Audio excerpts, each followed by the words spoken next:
ಸಮಾಗಮದ ಸಮಯದಲ್ಲೇ ಶಿಶುವಿನ ಒಂದು ಭವಿಷ್ಯ ನಿರ್ಧಾರವಾಗಿರುತ್ತೆ. ಹಾಗೆ ಅವರು ಟೈಮ್ ಟ್ರಾವೆಲ್ ಸಹ ಮಾಡ್ತಾ ಇದ್ದಾರೆ. ಇಲ್ಲಿ ನೀವು ನೋಡ್ಬೋದು, ಯಮಲೋಕ ಎಲ್ಲಿದೆ, ಭೂಲೋಕ ಎಲ್ಲಿದೆ, ಭೂಲೋಕದಿಂದ ಅವರು ಯಮಲೋಕಕ್ಕೆ ಹೋಗಿ ಬರ್ತಾರೆ ಅಂತ ಹೇಳಿದ್ರೆ ಟೈಮ್ ಟ್ರಾವೆಲ್ ಸಹ ನಾವು ಇಲ್ಲಿ ಗಮನಿಸಬಹುದಾಗಿದೆ. ನಮಸ್ತೆ ವೀಕ್ಷಕರೇ, ವಿಶ್ವಪ್ರಿಯ ಯೂಟ್ಯೂಬ್ ಚಾನಲ್ಗೆ ನಿಮ್ಮೆಲ್ಲರಿಗೂ ಸ್ವಾಗತ. ಇವತ್ತಿನ ವಿಡಿಯೋದಲ್ಲಿ ಮಹಾಭಾರತದಲ್ಲಿ ಬರುವಂತಹ ಪಾತ್ರಗಳಾದ ಧೃತರಾಷ್ಟ್ರ, ಪಾಂಡು ಹಾಗೆ ವಿದುರರ ಒಂದು ಜನನ ವೃತ್ತ ಅಂತ, ಹಾಗೆ ಇವರು ಯಾರು, ವಿದುರನು ಯಾಕೆ ನೀಚ ಯೋನಿಯಲ್ಲಿ ಹುಟ್ಟಿರೋದು, ಧೃತರಾಷ್ಟ್ರನು ಕುರುಡನಾಗಿ ಯಾಕೆ ಜನಿಸಿದರು, ಅದನ್ನು ಸಹ ನಾವು ಈ ವಿಡಿಯೋದಲ್ಲಿ ತಿಳ್ಕೊಳ್ಳೋಣ. ಹಾಗೆ ಈ ಕಥೆಯಿಂದ ನಮಗೆ ಏನ್ ಗೊತ್ತಾಗುತ್ತೆ ಅಂತ ಹೇಳಿದ್ರೆ, ಸಮಾಗಮದ ಸಮಯದಲ್ಲೇ ಶಿಶುವಿನ ಒಂದು ಭವಿಷ್ಯ ನಿರ್ಧಾರವಾಗಿರುತ್ತೆ. ಶಿಶುವಿನ ಒಂದು ಗುಣವು ಸಮಾಗಮದ ಸಮಯವೇ ನಿರ್ಧಾರ ಆಗಿರುತ್ತೆ ಅಂತ ತಿಳಿಯೋದಕ್ಕೆ ಈ ಒಂದು ಕಥೆಯೇ ನಾವು ಒಂದು ಆಧಾರವಾಗಿ ನಾವು ನೋಡ್ಬೋದಾಗಿದೆ. ನಾವು ವಿದುರನ ಜನ್ಮ ವೃತ್ತಾಂತವನ್ನು ತಿಳ್ಕೊಳ್ಳುವ ಮುಂಚೆ ಮಾಂಡವ್ಯ ಋಷಿಯ ಬಗ್ಗೆ ನಾವು ತಿಳ್ಕೊಳ್ಬೇಕು ವೀಕ್ಷಕರೇ. ಹಾಗಾದ್ರೆ ತಡ ಮಾಡದೆ ಕಥೆಯೊಳಗಡೆ ಹೋಗೋಣ ಬನ್ನಿ. ಮಾಂಡವ್ಯ ಋಷಿಯು ಮಹಾನ್ ತಪಸ್ವಿ. ಮಾಂಡವ್ಯ ಋಷಿಯು ಕಾಡಿನಲ್ಲಿ ಅಘೋರವಾದ ತಪಸ್ಸನ್ನು ಆಚರಣೆ ಮಾಡ್ತಾ ಇರ್ತಾರೆ. ಅವರು ಚಿಕ್ಕ ವಯಸ್ಸಿನಿಂದಲೂ ಸಹ ತಪಸ್ಸಿಗೆ ಅಂತಾನೆ ಅವರ ಜೀವನವನ್ನು ಮುಡಿಪಾಗಿಟ್ಟಿರ್ತಾರೆ. ತಪಸ್ಸಾಚರಣೆಯನ್ನು ಅವರು ಸದಾಕಾಲ ಮಾಡ್ತಾನೆ ಇರ್ತಾರೆ. ಅವರು ಇವಾಗ ಮೌನ ವ್ರತದಲ್ಲಿ ಇರ್ತಾರೆ. ಅಂತಹ ಕಠೋರವಾದ ಮೌನ ವ್ರತವನ್ನು ಅವರು ಆಚರಣೆಯನ್ನು ಮಾಡ್ತಾ ಇರ್ತಾರೆ. ಅದೇ ಸಮಯದಲ್ಲಿ ಏನಾಗುತ್ತೆ, ಕೆಲವು ಕಳ್ಳರು ಆ ಕಾಡಿನಲ್ಲಿ ಓಡುತ್ತಾ ಬರ್ತಾರೆ. ಆ ಕಳ್ಳರ ಹಿಂದೆ ರಾಜ ಭಟ್ಟರು ಸಹ ಓಡುತ್ತಾ ಅವರನ್ನು ಹಟ್ಟಿಸಿಕೊಂಡು ಬರ್ತಾ ಇರ್ತಾರೆ. ಯಾಕೆ ಅಂದರೆ ಆ ಕಳ್ಳರು ರಾಜ ಅರಮನೆಯಲ್ಲಿ ಒಡವೆಗಳನ್ನು ಅಪಹರಿಸಿರುತ್ತಾರೆ. ಹಾಗಾಗಿ ಓಡುತ್ತಾ ಬರ್ತಾ ಇರ್ತಾರೆ. ಆಗ ಅವರು ಎಲ್ಲೂ ಜಾಗ ಸಿಗದೆ ಆ ಮಾಂಡವ್ಯ ಋಷಿ ಆಶ್ರಮದ ಒಳಗಡೆ ಹೋಗಿ ಅವರು ಬಚ್ಚಿಟ್ಕೊತಾರೆ. ಬಚ್ಚಿಟ್ಕೊಂಡಾಗ ರಾಜ ಭಟ್ಟರು ಅಲ್ಲಿ ಬಂದು ಆ ಋಷಿಯನ್ನು ಮಾತನಾಡಿಸ್ತಾರೆ. ನೀವು ಆ ಕಳ್ಳರನ್ನು ನೋಡಿದ್ದೀರಾ, ಹೀಗೆ ಈ ಕಡೆನೆ ಓಡ್ಕೊಂಡು ಬಂದ್ರು ಅಂತ ಕೇಳ್ತಾರೆ. ಆದ್ರೆ ಆ ಮಾಂಡವ್ಯ ಋಷಿಯು ಮೌನ ವ್ರತದಲ್ಲಿ ಇದ್ದಿದ್ದ ಕಾರಣ ಏನನ್ನೂ ಮಾತಾಡುವುದಿಲ್ಲ. ಸುಮ್ಮನೆ ಅವರು ಮೌನವಾಗಿಯೇ ಇದ್ದು ಬಿಡ್ತಾರೆ. ಅವರು ಮೌನವಾಗಿ ಇದ್ದುದನ್ನು ಗಮನಿಸಿ ರಾಜಭಟ್ಟರು ತಾವೇ ಸ್ವತಃ ಅವರ ಆಶ್ರಮದ ಒಳಗಡೆ ಹೋಗಿ ನೋಡ್ತಾರೆ. ಅಲ್ಲಿ ಕಳ್ಳರು ಕದ್ದಿದ್ದ ಆ ಒಡವೆಗಳನ್ನು ಅವರು ಪಡ್ಕೊಂತಾರೆ. ಅವಾಗ ಆ ರಾಜಭಟ್ಟರಿಗೆ ಒಂದು ಅನುಮಾನ ಬರುತ್ತೆ, ಸನ್ಯಾಸಿ ನಮ್ಮ ಮಾತಿಗೆ ಪ್ರತೀಕಾರ ಮಾಡದೇ ಇರುವುದಕ್ಕೆ ಇವರೇ ಕಳ್ಳರ ಗುರು ಇರಬಹುದು ಅಂತ ಹೇಳಿ ಕಳ್ಳರ ಜೊತೆ ಮಾಂಡವ್ಯ ಋಷಿಯನ್ನು ಸಹ ಅರಮನೆಗೆ ಕರೆದುಕೊಂಡು ಹೋಗ್ತಾರೆ. ರಾಜನ ಮುಂದೆ ಕಳ್ಳರನ್ನು ಹಾಗೆ ಮಾಂಡವ್ಯ ಋಷಿಯರನ್ನು ನಿಲ್ಲಿಸಿ ಭಟ್ಟರು ಹೇಳುತ್ತಾರೆ, ಇವರು ಈ ಆಶ್ರಮದ ಒಳಗೆ ಸಿಕ್ಕಾಕಿಕೊಂಡಿದ್ದಾರೆ. ಆದರೆ ಮಾಂಡವ್ಯ ಋಷಿಯು ಏನನ್ನೂ ಮಾತಾಡದೆ ಮೌನವಾಗಿರುವುದರಿಂದ ಇವರೇ ಅವರ ಗುರು ಅಂತ ನಾವು ಅನ್ಕೊಂಡು ಅವರನ್ನು ಕರ್ಕೊಂಡು ಬಂದಿದ್ದೀವಿ ಅಂತ ಹೇಳ್ತಾರೆ. ಆಗ ರಾಜನು ಸಹ ಕೇಳ್ತಾನೆ. ಸಾಕಷ್ಟು ಸರಿ ಕೇಳಿದಾಗ ಸಹ ಮಾಂಡವ್ಯ ಋಷಿಯು ಮೌನವಾಗಿಯೇ ಇದ್ದುದರಿಂದ ಇವರೇ ಅವರ ಗುರು ಇರಬಹುದಂತ ತಿಳ್ಕೊಂಡು ಎಲ್ಲರಿಗೂ ಸಮವಾದ ಶಿಕ್ಷೆಯನ್ನು ಕೊಟ್ಟು ಬಿಡ್ತಾರೆ ರಾಜನು ಕೊಟ್ಟಿರುವಂತಹ ಶಿಕ್ಷೆ ಎಷ್ಟು ಕಠೋರವಾಗಿತ್ತು ಅಂದರೆ, ಆ ಕಳ್ಳರ ಬೆನ್ನಿನ ಹಿಂದೆ ಕಬ್ಬಿಣದ ಒಂದು ಕಂಬವನ್ನು ಚುಚ್ಚಿ, ಅಂದ್ರೆ ನಮ್ಮ ದೇಹದ ಒಳಗಡೆ ಹೋಗುವಂತೆ ಚುಚ್ಚಿ ಆ ಕಂಬವನ್ನು ನಿಲ್ಲಿಸಿರುವುದೇ ಆ ಒಂದು ಶಿಕ್ಷೆಯಾಗಿತ್ತು. ಅಂದ್ರೆ ಮರಣದಂಡನ ಶಿಕ್ಷೆ ಅಂತಾನೆ ನೀವು ತಿಳ್ಕೊಳ್ಬಹುದು ವೀಕ್ಷಕರೇ.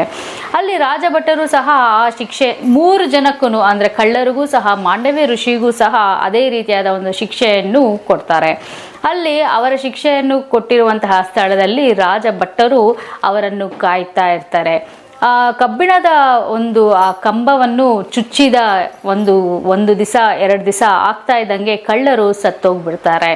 ಸಾಕಷ್ಟು ತಿಂಗಳಾದ ನಂತರವೂ ಸಹ ಮಾಂಡವ್ಯ ಋಷಿಯು ತಪಸ್ಸಾಚರಣೆಯನ್ನು ಮಾಡುತ್ತಿರುವುದನ್ನು ಕಂಡು ರಾಜಭಟ್ಟರು ಆಶ್ಚರ್ಯ ಪಡ್ಕೊಂತಾರೆ. ಅಲ್ಲಿ ರಾಜಭಟ್ಟರು ನೋಡಿದ ಒಂದು ದೃಶ್ಯವೂ ಸಹ ಅವರಿಗೆ ತುಂಬಾ ಆಶ್ಚರ್ಯಕರವಾಗುತ್ತೆ. ಏನಪ್ಪಾ ಅಂದ್ರೆ, ಮಾಂಡವ್ಯ ಋಷಿಯು ಯೋಗ ಬಲದಿಂದಲೇ ಸಾಕಷ್ಟು ಋಷಿಗಳನ್ನು ಪಕ್ಷಿ ರೂಪದಲ್ಲಿ ಅಲ್ಲಿ ಕರ್ಸ್ಕೊಳ್ತಾ ಇರ್ತಾರೆ. ಸಾಕಷ್ಟು ಪಕ್ಷಿಗಳು ಮಾಂಡವ್ಯ ಋಷಿಯ ಬಳಿ ಬಂದು ಹೋಗುವುದನ್ನು ಸಹ ಅವರು ಗಮನಿಸ್ತಾರೆ. ಇದನ್ನು ಕಂಡ ರಾಜಭಟ್ಟರು ತುಂಬಾ ಆಶ್ಚರ್ಯ ಪಡ್ತಾರೆ. ಪಡ್ತಾರೆ. ಇವರು ಇನ್ನೇನು ಸತ್ತೋಗಿರ್ಬೇಕು ಅಂತ ನಾವು ಅನ್ಕೊಂಡಿದ್ರೆ ಇವರು ಇಲ್ಲಿ ಆ ಕಂಬದ ಮೇಲೆ ಕೂತ್ಕೊಂಡು ತಪಸ್ಸಾಚರಣೆಯನ್ನು ಮಾಡ್ತಾ ಇರೋದನ್ನು ಕಂಡು ತುಂಬಾನೇ ಆಶ್ಚರ್ಯಪಟ್ಟು ರಾಜನಿಗೆ ಹೋಗಿ ಹೇಳ್ತಾರೆ, ಇಬ್ಬರು ಕಳ್ಳರು ಸತ್ತೋಗ್ಬಿಟ್ಟಿದ್ದಾರೆ, ಆದರೆ ಮಾಂಡವ್ಯ ಋಷಿ ಮಾತ್ರ ತಪಸ್ಸನ್ನು ಆಚರಣೆ ಮಾಡಿಕೊಂಡು 2-3 ತಿಂಗಳಾದರೂ ಇನ್ನೂ ಬದುಕೇ ಇದ್ದಾರೆ ಅಂತ ತಿಳಿಸಿದಾಗ, ಇವರು ಯಾರೋ ಮಹಾನ್ ವ್ಯಕ್ತಿ ಇರಬಹುದು, ನಾವು ತಪ್ಪಾಗಿ ಇವರಿಗೆ ಶಿಕ್ಷೆ ಕೊಟ್ಬಿಟ್ಟಿದ್ದೀವಿ ಅಂತ ಹೇಳಿ ಅವರನ್ನು ಕ್ಷಮಿಸಿ ಅಂತ ತುಂಬಾ ಬೇಡ್ಕೊಳ್ತಾರೆ. ಮಾಂಡವ್ಯ ಋಷಿಗೆ ಕೇಳ್ಕೊಂಡು ಬೇಡ್ಕೊಂಡು, ನಮಗೆ ಕ್ಷಮಿಸಿ, ನಮಗೆ ಗೊತ್ತಿಲ್ಲದೆ ಈ ಶಿಕ್ಷೆಯನ್ನು ನಾನು ನಿಮಗೆ ಕೊಟ್ಬಿಟ್ಟಿದ್ದೀವಿ, ನೀವೆಂತ ಮಹಾಜ್ಞಾನಿ ತಪಸ್ವಿ ಅಂತ ತಿಳಿಯದೆ ನೀವು ಮೌನ ವ್ರತದಲ್ಲಿ ಇದ್ದೀರಾ ಅಂತ ಕೂಡ ನಾವು ತಿಳಿಯದೆ ಈ ತರ ಒಂದು ಶಿಕ್ಷೆಯನ್ನು ಕೊಟ್ಬಿಟ್ಟಿದ್ದೀವಿ, ಕ್ಷಮಿಸಿ ಅಂತ ಹೇಳಿದಾಗ ಕ್ಷಮಿಸ್ತಾರೆ. ಮಾಂಡವ್ಯ ಋಷಿಯು ಕ್ಷಮಿಸಿ ಆ ಒಂದು ಕಬ್ಬಿಣದ ಒಂದು ಕಂಬವನ್ನು ಏನು ಚುಚ್ಚಿರ್ತಾರಲ್ಲ ಅದನ್ನು ತೆಗೆಯುವುದಕ್ಕೆ ಪ್ರಯತ್ನವನ್ನು ಪಡ್ತಾರೆ. ಎಷ್ಟೇ ಪ್ರಯತ್ನ ಪಟ್ಟರೂ ಸಹ ಬೆನ್ನಿಗೆ ಚುಚ್ಚಿರುವಂತಹ ಕಬ್ಬಿಣದ ಕಂಬ ಬರೋದಿಲ್ಲ. ಆಚೆ ಎಷ್ಟು ಪ್ರಯತ್ನ ಪಟ್ಟರೂ ಸಹ ಅದು ಬರದೇ ಇರೋದ್ರಿಂದ ಏನು ಮಾಡ್ತಾರೆ, ಎಲ್ಲಿವರೆಗೂ ಚುಚ್ಚಿದೆಯೋ ಅಲ್ಲಿವರೆಗೂ ಬಿಟ್ಟು ಮಿಕ್ಕಿದನ್ನು ಅವರು ಕತ್ತರಿಸ್ಬಿಡ್ತಾರೆ. ಆದರೆ ಒಳಗಡೆ ಚುಚ್ಚಿರುವ ಭಾಗವನ್ನು ತೆಗೆಯೋದಕ್ಕೆ ಆಗುವುದಿಲ್ಲ. ಇವರು ಆ ನೋವಿನಿಂದನೇ ನರಳ್ತಾ ಇರ್ತಾರೆ. ಮಾಂಡವ್ಯ ಋಷಿಯು ಎಷ್ಟು ನೋವಾಗಿರಲ್ಲ ನೀವೇ ಹೇಳಿ, ಒಂದು ಚಿಕ್ಕ ಮುಳ್ಳು ಚುಚ್ಚಿಕೊಂಡ್ರೆ ನಮಗೆ ಸಹಿಸಕ್ಕಾಗಲ್ಲ ವೀಕ್ಷಕರೇ. ಅಂಥದ್ರಲ್ಲಿ ಮಾಂಡವ್ಯ ಋಷಿಯ ಬೆನ್ನ ಹಿಂದೆ ಕಬ್ಬಿಣದ ತುಂಡು ಬೆನ್ನಿನ ಒಳಗೆ ಹೋಗ್ಬಿಟ್ಟಿರುತ್ತೆ. ಅದೇ ನೋವಿನಲ್ಲೂ ಸಹ ಅವರು ತಪಸ್ಸನ್ನು ಆಚರಣೆಯನ್ನು ಮಾಡ್ತಾ ಇರ್ತಾರೆ, ಹಾಗೆ ಉಪವಾಸವನ್ನು ಸಹ ಮಾಡ್ತಾ ಇರ್ತಾರೆ. ಹೀಗೆ ಹಲವಾರು ವರ್ಷಗಳು ಅವರು ಆ ನೋವಿನಲ್ಲೇ ನರಳ್ತಾ ಇರಬೇಕಾಗಿರುವ ಸಮಯದಲ್ಲಿ ಅವರು ಒಂದು ದಿವಸ ಕೂತ್ಕೊಂಡು ಯೋಚನೆ ಮಾಡ್ತಾರೆ, ಈ ತರ ನಾನು ನರಳಬೇಕಾಗಿದೆ, ಯಾಕೆ ನಾನು ಈ ತರ ನರಳ್ತಾ ಇದ್ದೀನಿ, ನಾನು ಯಾವ ತಪ್ಪು ಮಾಡಿರುವುದರಿಂದ ನಾನು ನರಳ್ತಾ ಇದ್ದೀನಿ ಅಂತ ಹೇಳಿ, ಇದು ಯಾರನ್ನು ಕೇಳಿದರೆ ಸರಿಯಾಗುತ್ತೆ, ಯಾರನ್ನ ಕೇಳಿದ್ರೆ ನಾನು ಮಾಡಿರೋ ತಪ್ಪೇನು ಅಂತ ಹೇಳ್ತಾರೆ ಅಂತ ಯೋಚನೆ ಮಾಡಿದಾಗ ಯಮಧರ್ಮರಾಯನಿಗೆ ಕೇಳಿದರೆ ನನ್ನ ತಪ್ಪು ತಿಳಿಯುತ್ತೆ ಅಂತ ಹೇಳಿ ಕೂಡಲೇ ಯಮಧರ್ಮರಾಯನ ಬಳಿಗೆ ಮಾಂಡವ್ಯ ಋಷಿಯು ಹೋಗ್ತಾರೆ.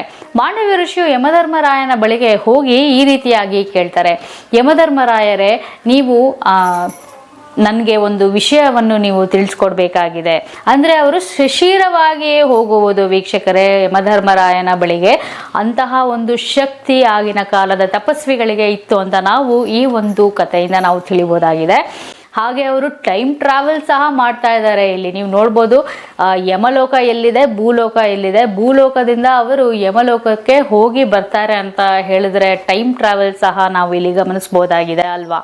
ಹಾಗಾಗಿ ಅಲ್ಲಿ ಹೋಗಿ ಯಮಧರ್ಮರಾಯನ ಹತ್ರ ಕೇಳ್ತಾರೆ, ನಾನು ಯಾವ ತಪ್ಪಿಗೆ ನಾನು ಈ ಒಂದು ಅಣಿ ಅಂದರೆ ಕಬ್ಬಿಣದ ತುಂಡನ್ನು ನಾನು ನನ್ನ ಬೆನ್ನಿನ ಒಳಗೆ ಚುಚ್ಚಿರುವುದ ಈ ಒಂದು ನೋವನ್ನು ಅನುಭವಿಸ್ತಾ ಇದ್ದೀನಲ್ವಾ, ಇದು ಯಾವ ಕಾರಣಕ್ಕೋಸ್ಕರ ಅಂತ ಕೇಳಿದಾಗ ಯಮಧರ್ಮರಾಯರು ಹೇಳ್ತಾರೆ, ನೀವು ಒಂದು ಚಿಟ್ಟೆ ಅಂದರೆ ಬಟರ್ಫ್ಲೈ ಚಿಟ್ಟೆಗೆ ನೀವು ಒಂದು ಕಡ್ಡಿಯಿಂದ ಅದರ ರೆಕ್ಕೆಗಳನ್ನು ಚುಚ್ಚಿದ್ದೀರಾ, ಹಾಗಾಗಿ ಈ ಒಂದು ನೋವನ್ನು ಯಾತನೆಯನ್ನು ನೀವು ಅನುಭವಿಸ್ತಾ ಇದ್ದೀರಾ ಅಂತ ಹೇಳ್ತಾರೆ.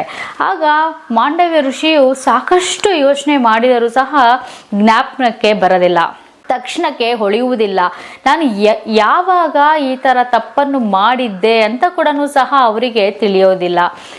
ಮತ್ತೆ ಪ್ರಶ್ನೆ ಮಾಡ್ತಾರೆ ಯಮಧರ್ಮರಾಯನಿಗೆ, ನಾನು ಎಷ್ಟೇ ಯೋಚನೆ ಮಾಡಿದ್ರೂ ಸಹ ನಾನು ಈ ತಪ್ಪನ್ನು ಯಾವಾಗ ಮಾಡಿದೆ ಅಂತ ನನಗೆ ಅರ್ಥ ಆಗ್ತಾ ಇಲ್ಲ, ಹಾಗಾಗಿ ಈ ತಪ್ಪನ್ನು ನಾನು ಯಾವಾಗ ಎಲ್ಲಿ ಮಾಡಿದೆ ಅಂತ ನನಗೆ ತಿಳಿಸ್ಕೊಡಿ ಅಂತ ಹೇಳಿದಾಗ ಯಮಧರ್ಮರಾಯರು ಹೇಳ್ತಾರೆ, ನೀವು 5ನೇ ವರ್ಷ ಇದ್ದಾಗ ಒಂದು ಚಿಟ್ಟೆಗೆ ನೀವು ಚುಚ್ಚಿದ್ದೀರಾ, ಅಂದರೆ ಅದರ ರೆಕ್ಕೆಗಳಿಗೆ ಒಂದು ಕಡ್ಡಿಯಲ್ಲಿ ಚುಚ್ಚಿರುವುದರಿಂದ ನೀವು ಈ ಒಂದು ನರಕ ಯಾತನೆಯನ್ನು ಅನುಭವಿಸ್ತಾ ಇದ್ದೀರಾ ಅಂತ ಹೇಳಿದಾಗ ಮಾಂಡವ್ಯ ಋಷಿಗೆ, ಮೊದಲೇ ಋಷಿ ಕೇಳಬೇಕಾ ಅಲ್ವಾ, ಋಷಿಗೆ ಕೋಪ ಬಂದರೆ ಶಾಪನೆ ಕೊಟ್ಬಿಡ್ತಾರೆ ಅಂತ ಅದರಲ್ಲಿ ಈ ಒಂದು ಮಾತನ್ನು ಕೇಳಿ ಮಾಂಡವ್ಯ ಋಷಿಯು ತುಂಬ ಕೋಪ ಮಾಡ್ಕೊತಾರೆ, ತುಂಬ ಬೇಜಾರಾಗುತ್ತೆ, ತುಂಬ ಕೋಪ ಬರುತ್ತೆ ಯಮಧರ್ಮರಾಯನ ಮೇಲೆ. ಆವಾಗ ಯಮಧರ್ಮರಾಯರಿಗೆ ಹೇಳ್ತಾರೆ ಮಾಂಡವ್ಯ ಋಷಿಯು, ನೋಡಿ 5ನೇ ವಯಸ್ಸಲ್ಲಿ ನನಗೆ ಏನು ಒಳ್ಳೆಯದು ಏನು ಕೆಟ್ಟದು ಅಂತಲೇ ಗೊತ್ತಿರೋದಿಲ್ಲ, ಅಂಥದ್ರಲ್ಲಿ ಅವಾಗ ಮಾಡಿರುವಂತಹ ಒಂದು ತಪ್ಪಿಗೆ, ಸಣ್ಣ ತಪ್ಪಿಗೆ ಇಷ್ಟು ನರಕ ಯಾತನೆಯನ್ನು ಎಷ್ಟೋ ವರ್ಷಗಳಿಂದ ನಾನು ಅನುಭವಿಸ್ತಾ ಇರೋದು ಸರಿನಾ? ಹಾಗಾಗಿ ನಾನು ನಿನಗೆ ಒಂದು ಶಾಪವನ್ನು ಕೊಡ್ತಾ ಇದ್ದೀನಿ, ನೀನು ಭೂಮಿಯ ಮೇಲೆ ನೀಚ ಯೋನಿಯಲ್ಲಿ ನೀನು ಹುಟ್ಟುತ್ತೀಯಾ, ಮನುಷ್ಯನಾಗಿ ನೀನು ಹುಟ್ಟುತ್ತೀಯಾ ಅಂತ ಶಾಪವನ್ನು ಕೊಟ್ಬಿಡ್ತಾರೆ.